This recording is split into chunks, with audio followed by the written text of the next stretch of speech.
5 dimensions, 10 kingdoms, 9 cities, 1 story.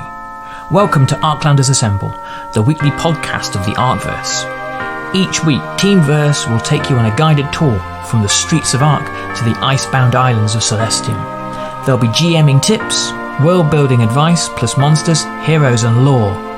Join us for this ride through our 5th edition compatible universe and answer the call to arms, Arclanders Assemble!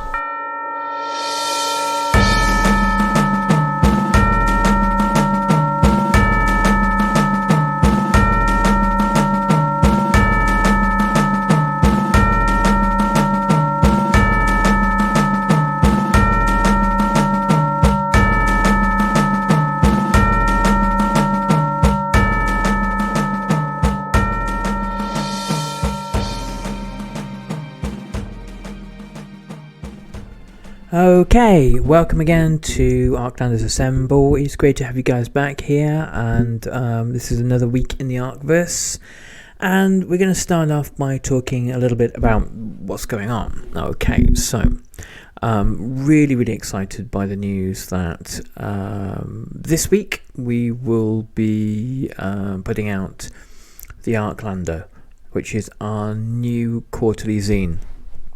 And it's going to be chock full of all the stuff that we can't fit into our main core books. If you got yourself a copy of the Spellforger's Companion, and by the way, if you haven't, go to our DriveThru RPG store, and you can download for free the Arcland starter set, which has all the core mechanics in it, which are all based around 5th edition D&D, and they will give you the base classes, origins, and spellforging mechanics completely free of charge. And from there, you can use the Arcland system. There's innumerable amounts of free lore on our World Anvil site. You can find Arclands on World Anvil. And so everything you need, you can have to begin with without paying a cent. Obviously, let's not mess around here. We do want you to buy things from us. The Arclander has a whole bunch of new cool stuff in it. We're throwing in a whole new character class, base class, the Spy. We're throwing in a whole new caster add-on, the Skald, that uses the power of song and the magic of songs deeply woven into the universe in order to do all sorts of amazing things. And they can do spellforging too. We're throwing in two new character origins. As you know, we don't use the word race for very good non-fascist reasons. So the character origins are the Ryvik, which are annoying little rat-type creatures that drink too much, have foul language, but are good with a throwing knife, and are amazing sailors too, and handy little rascals to have in the party. And then we've got the Skabak. Skabaks were originally one of my favourite monsters that I created. They are shapeshifters. Well, they're kind of face shifters, really. A Skabak without a human skin on is a kind of like a leathery, sort of slightly orc-like looking thing. Maybe not quite as gross as the orcs, the kind of Tolkien kind of orcs, but certainly no oil painting. But they tend to wear human skins, not actual, going out skinning humans, but they tend to. There are 9 different Skabak archetypes.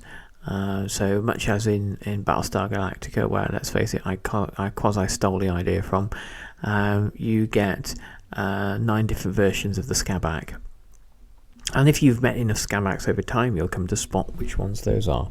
But they are acrobats and mercenaries, incredibly good with a staff, quite tough, and have their own particular sort of brand of martial arts. And so I think you're going to enjoy those guys. I think you are. they're really cool. Other stuff in the Arclander.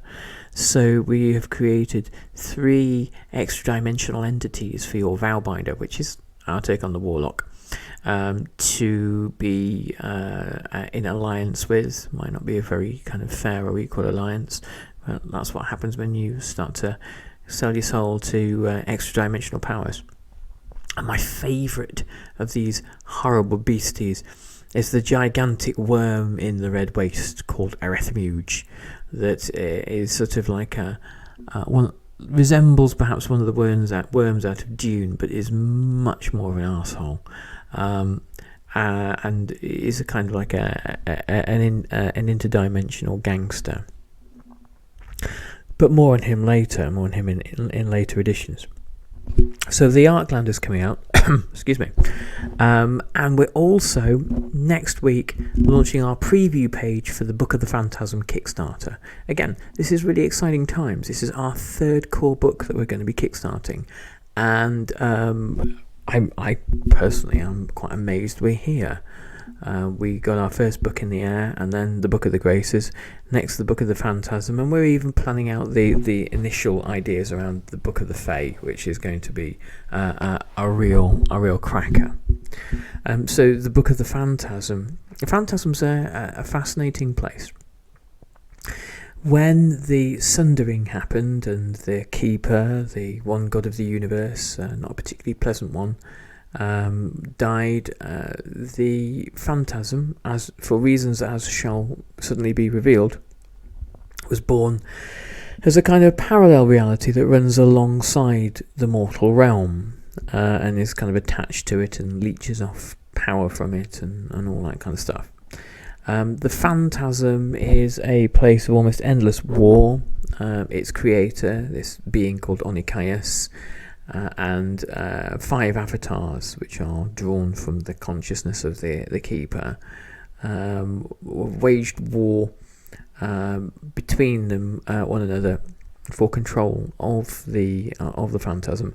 And these aspects, these beings, these avatars, which are aspects of the Keeper's mind, well, for very good reasons, they don't like Onychius very much. And so we're going to be doing some more sneak previews of the Book of the Phantasm here on the podcast in the next few weeks. But the thing to do is, when you get the alert, when you get the opt-in page, the preview page, just pop your email in, and you'll get an alert for when the Book of the Phantasm is ready to kickstart, which will be on the 15th of November. So we're all moving forward here. Multiple projects on the go. But on our World Anvil page as well, if you visit it, we're doing a regular weekly news feature there now. So all the stuff you need to know is going to be there. And we've thrown in some new content this week. So we're starting to develop Dran. And Dran's what I want to talk about today. Okay, so here we're going to shift out the promotion stuff. We're getting straight into content. Dran is a city based on militarism. Now, this is the thing I think that's worth talking about, where concepts of militarism in the real world come from, and how we can pinch those and place them within into a kind of a meaningful and interesting fantasy context. The point about Dran within the Arcverse is Dran was the second city of the Arc Empire, and it was basically meant to be, firstly, a place that could project, a city that could project its power into the east. If you were to go out of essentially the back gates of Dran and keep walking, eventually you get to Gotharand, and if you look on the map of the Arcverse, you'll see what a long, long way that is.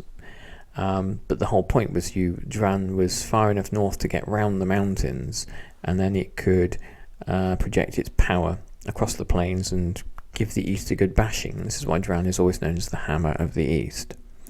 However, Dran was also a place to dump annoying generals who posed a threat to the Empire, or particularly threatened to overthrow the Empire. It's where sort of Caesar types were dumped. Now, this is always a bad idea to leave all these kinds of people together.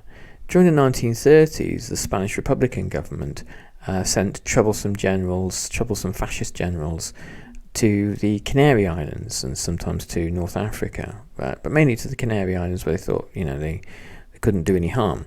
Of course, these were little breeding grounds for fascist insurrection, and it only took people like Franco to escape to Morocco, raise an army there, and cross over into mainland Spain with the help of Hitler, and boom, you got a right old problem. Never let your fascisty sort of generals hang out with one another. It's a recipe for disaster. Duran becomes this kind of incubator for separatism, for anti-imperial, anti-arc rhetoric.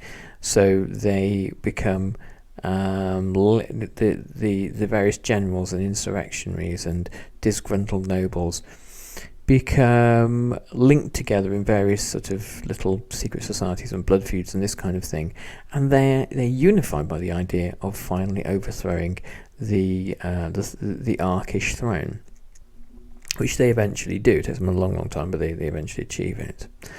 But Duran itself is a city that's based around this permanent sense of grievance, of resentment, of what would be known in the 19th and 20th centuries of revanchism, of being hard done by, but the politics of the place being geared towards righting historic wrongs. And I think this is part of the essence of militarism, which you find in every country.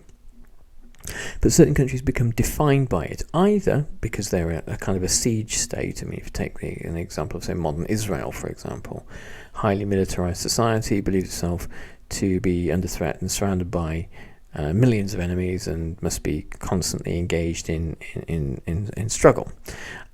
Or you have societies like Prussia, which were the German colonial project in Eastern Europe, whereby once again you have colonizers seizing large tracts of land from the Poles and Baltic states and things like that, and then militarism being essential because colonizers say, we know we're on colonized land, the natives are restless and we've got to be constantly on our guard, and then there are large powers like Russia, for example, that we've got to be prepared to fight. And then Prussian militarism is really kind of electrified by the Napoleonic Wars. The Prussians are defeated at the Battle of Jena Auerstadt, and after that they decide to learn from Napoleon all his tricks. This is why Prussian militarism, up until the end of the Second World War, really is this kind of very, very powerful force out of necessity. So I think it's not that you get states which just like army stuff.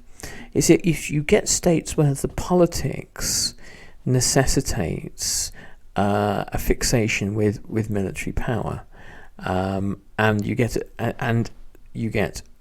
the amount of power that the army has becomes outsized and disproportionate, and you get aspects of civil society being militarized. I mean, I think contemporary America is a classic example of this. And you find that the culture becomes militarized. There becomes a sort of a veritable obsession with militarism, and you could look at America or Britain contemporarily for that sort of thing. The endless celebration of the glorious dead and commemorations of wars and cenotaphs and statues and blah blah blah blah. So geopolitical necessities that translate into political realities, that translate into kind of excessive spending on the army having an exalted place in society, the nation's problems being solved through military action and military thinking, and then the militarization of civil society and the militarization of the culture. And I think that's sort of how it goes, but no doubt there'll be, if there are anthropologists, sociologists and historians out there that have a different view, remember we're talking about fantasy stuff here, and I'm trying to condense complex things into about 40 minutes. But Duran itself is the the kind of the product of what I call second son syndrome. There are certain empires and certain imperial powers where getting sent to an outpost, getting sent to, the Normans sending their sons to Scotland, it was what you did when you didn't want to have to divide your estates between 1, 2, or 3 or 4 sons. You gave everything, as the elder patriarch would, handing on their inheritance before they died, would hand everything to the elder son, and then the younger sons have to kind of go somewhere else and make their own fortune and build up their own wealth. Well, Dran during the years of the Ark Empire was a great place to do that, and Dran was also the byword for kind of a Dranian is kind of person who couldn't quite make it in Ark, so you had to go to Dran. Ark is considered to be more kind of genteel. Ark runs on there's a popular aphorism that kind of Ark runs on gold and Dran runs on iron, or the iron of the sword. So Dranians look down on Arkites as being sort of dissolute and weakened and not one of the sort of like the martial peoples of formerly the Ark Empire and then of the Ark lands themselves. There is this martial culture in Dran. I suppose Dran are kind of like the Klingons of the Ark lands. This martial culture in Dran says everything must be enforced by military power. Everything must be won by military power, and military power is the only real power anyway. Whereas Ark is run by its bankers, and Ark's bankers know something different. They know that gold is way more powerful than iron, and gold can buy iron. You don't need armies of your own. You hire them in. Ark does have large armies of its own, which would be severely tested by a battle with Dran, but Ark can always pay for more. And because Ark controls the financial basis of the Ark lands, the Ark lands system of banking and finance and debt, Ark will normally win any encounter that it has with Dran. And this is what leaves the Dranians seething. Their source of power and pride and prestige, their military power, is proven to be of secondary value to the kind of the thing that they view as most debasing and corrupt, the kind of the idle lending of money. So as you can see, there's a lot of tension between the two. And what I wanted to create between Ark and Dran was a struggle between two contrasting cultures, two contrasting worldviews. And what Dran had hoped for when the Ark Empire fell apart was that Dran would be able to kind of replicate the Ark Empire and be able to replace it. And obviously this doesn't happen. And so that's where you get your revanchism from, your sort of sense of resentment, your sense of we should have inherited the world from you and we didn't do. And we don't even know why not. We don't even know where the world you had went. And the trick that the Dran doesn't really understand is that the Ark Empire sort of maintained itself through other means. The Empire itself falls apart. But Ark managed to carry on through the manipulation of gold and the use of debt to control most of the world without having to spend an Arkish levat on putting boots on the ground. So this is kind of lost on Dran. So over the next few weeks on World Anvil, we'll be really exploring this more and looking into these complex relationships and all the things Dran has done to try to upset the apple cart for Ark. And sometimes where Dran has succeeded, but often where it's failed. Okay, so moving on slightly, because this is kind of a magazine show, really. We have little segments and we do little bursts of interesting stuff, I wanted to, when we plan to launch our next Kickstarter, one of the things I wanted to do was to give back as much as is possible to all the other backers and all the other creators in the RPG community. And because, we do ask a lot. We ask people to back our projects, and we say, will you give us money so that our dream can come alive and you'll enjoy it too? You'll get something cool in the post in about 9 months' time. But asking and asking and asking without giving is kind of bad chemistry. It's bad karma. It's not how the world should work at all. So one thing I'm doing as much as possible on our Twitter, on our podcast, and eventually on our YouTube and other stuff, is giving away everything we've learned from the last 3 Kickstarters.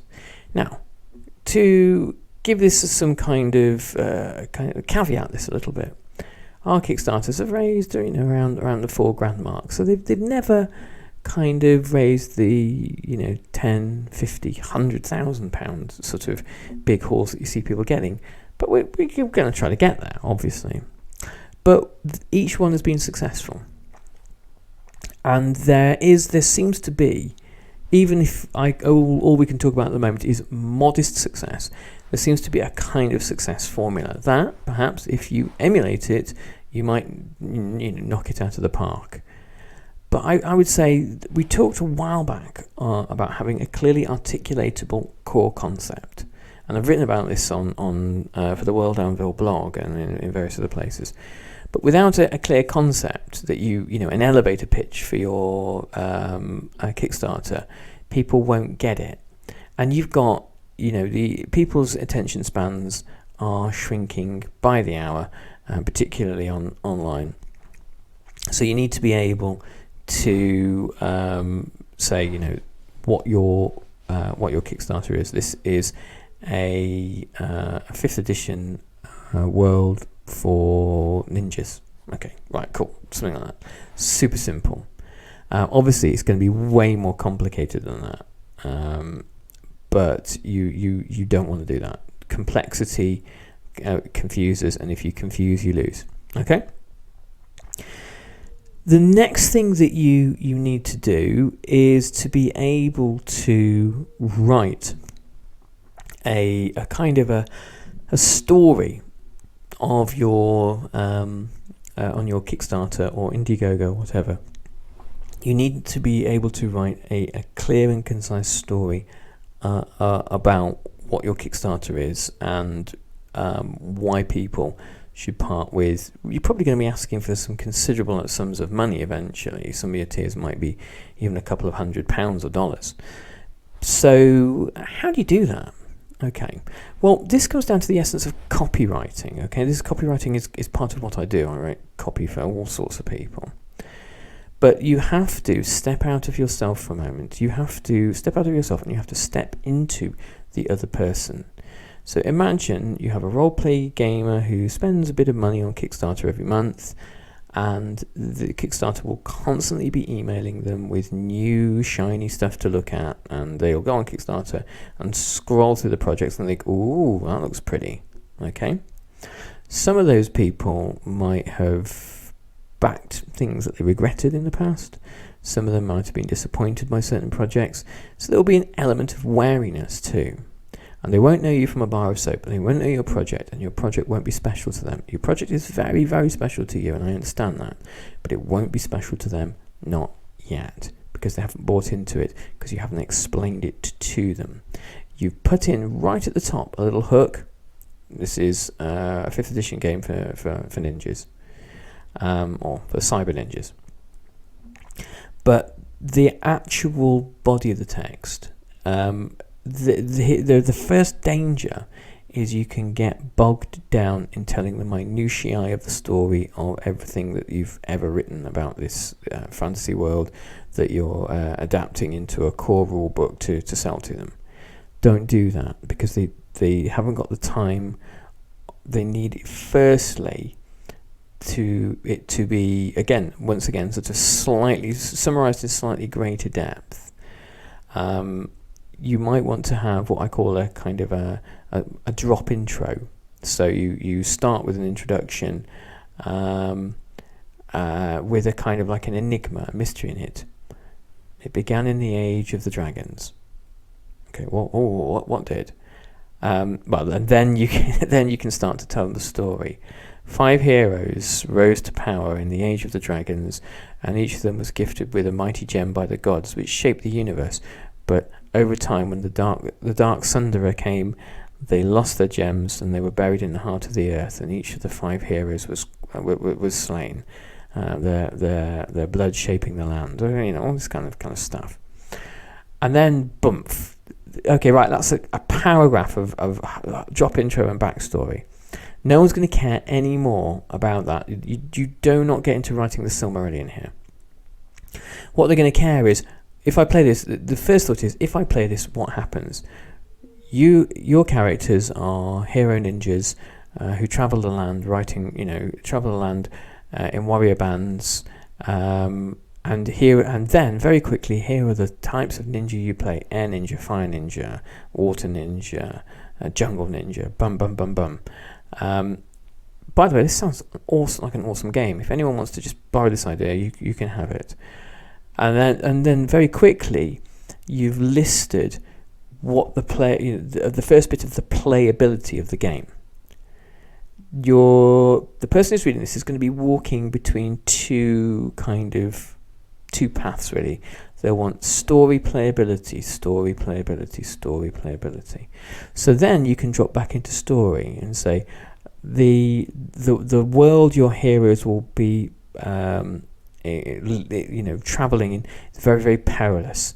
For example, and you can say there are these sorts of monsters, and you can list other kind of story and playability aspects of the game.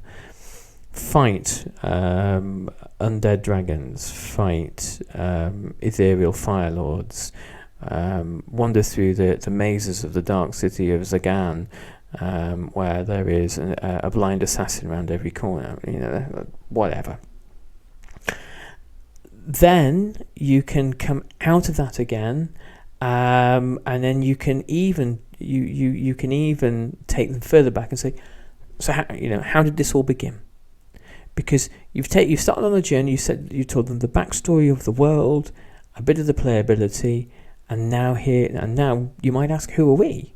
Okay, so we were 4 people who met 2 years ago in college. We had some wacky ideas, but we had a love of roleplay games. You'll need to put you in there a little bit of your personality, a little bit of who you are, because the thing is that a lot of the time, and I get this when people come and say hi at conventions, people buy into you, people like you, and people kind of want to know who you are. If you've ever read a great fantasy novel like Game of Thrones or something by Stephen King or Lord of the Rings or whatever, was there a temptation at a certain point to flip to the back and say, well, who was this guy? Who wrote this book? What kind of life did they lead? What kind of person were they? That gives somebody a sense that there is a relationship between you and them, and that they can buy into you and like you a little bit. And this will be really important, by the way, when the Kickstarter gets going. People will message you, they will ask questions, and certainly when you have concluded the Kickstarter, you've raised your funds, and you're in a position where you're going to fulfill the Kickstarter, you will definitely be having conversations with people then. And the thing that you've got to bear in mind is that the people that like you, that you treat well, that you care about you and understand that you're a person as well, they will back you again. They're highly likely to back you again. So a bit of personality, a bit of warmth, a bit of humanness, because people, oddly enough, like that. And then you can come into the final leg of what do you get? Now, the what do you get bit needs to be very clearly articulated. You need to, as I say, sell both the sizzle and the sausage. Here you need to list out all the features of the book, if it's a book or if it's a card deck or whatever, the features of the product. But with every time you list a feature, sell it just a little bit. Make 16 awesome engraved cards, 16 unique engraved cards that go with this pack. All colour maps, artwork throughout, all colour artwork throughout, unique, make it as if you loved it and you care about it, which you obviously do, and you want this to be special for somebody else.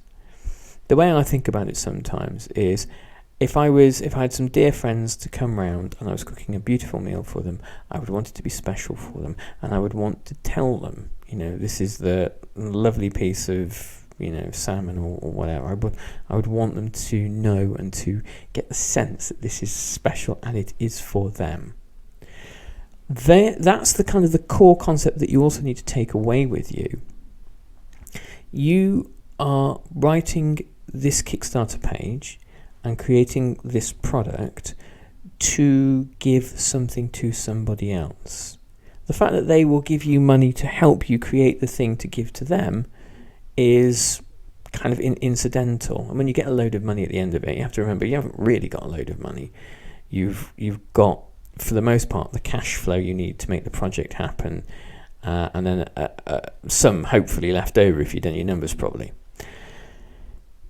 You are doing something special for somebody else, and if you start from that standpoint, people will know that and people will sense that. Obviously, nobody wants you to mug yourself off here and act like a doormat to anybody, but the reason why you came up with all of this in the first place, this amazing fantasy universe with artwork and maps and characters and all the rest, the reason why you did it in the first place is because you like other people and you have a wonderful vision that you want to share with them, and you want to play with them and have fun with them and have them be part of your community.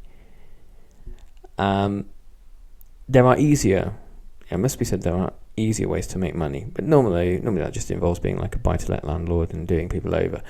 In this case, we are trying to build I suppose a kind of an imaginative business, an Imagineering business, which isn't the easiest thing to do, but god damn it, doesn't it make us happy, when people love what we do as much as we love it. Okay, so that's like some kind of outline ideas for writing that Kickstarter page. Make sure your writing is concise, that it is snappy and to the point. Don't have these big kind of interconnected comma splice sentences. Read it through, get somebody who you fear to read it through and be merciless with it. You can, if anybody's out there listening, I'm sure you are, wanting to do a Kickstarter, and you want to talk through copy, send us an email, get us on Twitter at VerseHome, and I'd be happy to talk through what I know. So that's it. That's our kind of our karmic giving back. We are the modest-sized Kickstarter people, and we like to share what we know. Okay, so heading into the home straits of this episode, we've got some really exciting things coming for you. We've got some really, really awesome stuff coming up on Kickstarter, but we kind of want you guys, okay? We are growing our community, not because for any other reason other than we've got an amazing 5th edition world we want to share with you, which you can use and adapt and take and change and fiddle with and tinker with and kind of add to. So come over to our World Anvil, find Arclands on World Anvil and follow us. And also, if you send us a message on Twitter, we'll send you the access so that you can subscribe every month.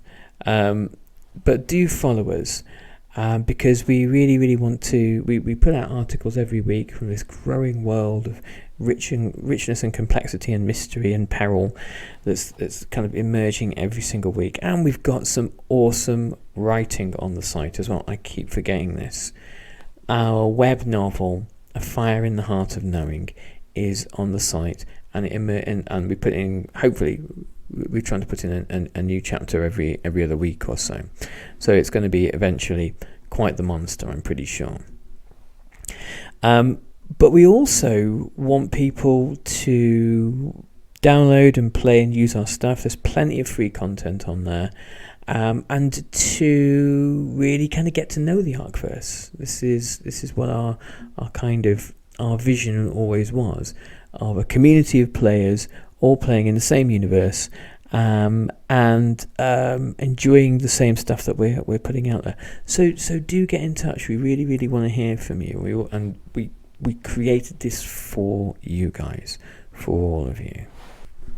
So coming up on the World Anvil next week, next week is all about knights. Okay, in the Spellforger's Companion, the knight is one of our base classes, but we also created knightly orders, so chivalric orders.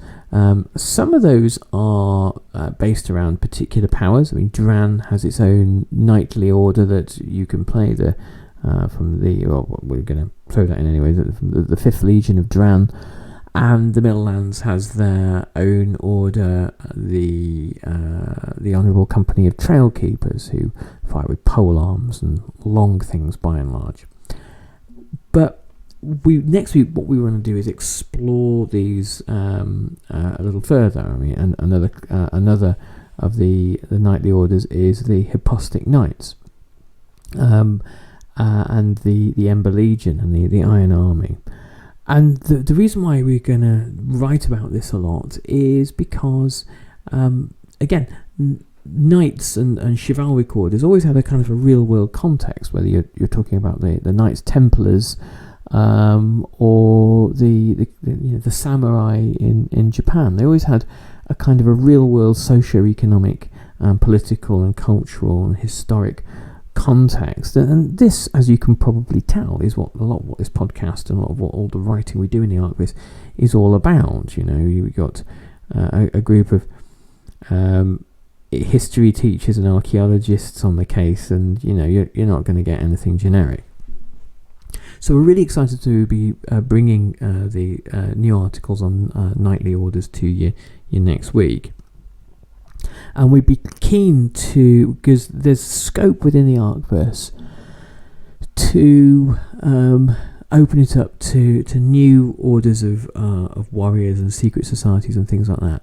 So what we'd like to do is reach out to all the listeners of this podcast and offer you the chance to create your own order of knights within the Arcverse. Have a look through our stuff.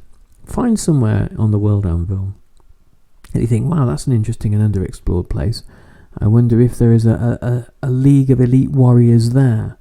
And if you've got an idea, come back to us, and we'd love to work with you and shape it, and we'll give you a writing credit on there as well.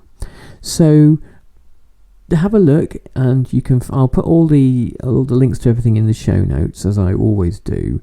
Check all that out, and we'll give you we'd love to give you a writing credit, and maybe it will even be included in one of our forthcoming books. You never know. Okay, well, that's kind of it for this week, so let's do some wrapping up now.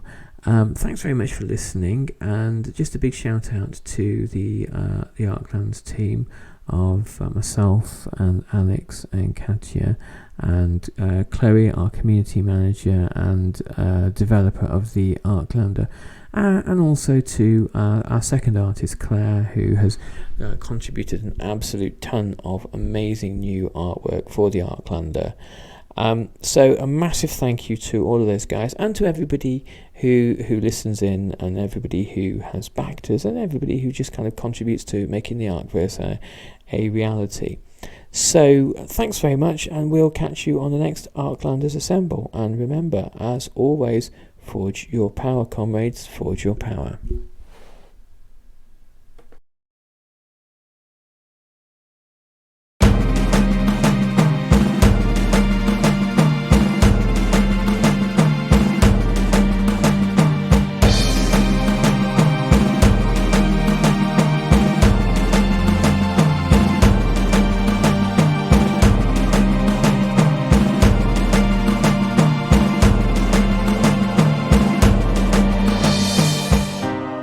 If you enjoyed Arklanders Assemble, remember to subscribe to this podcast and share it with your friends or give us a shout out.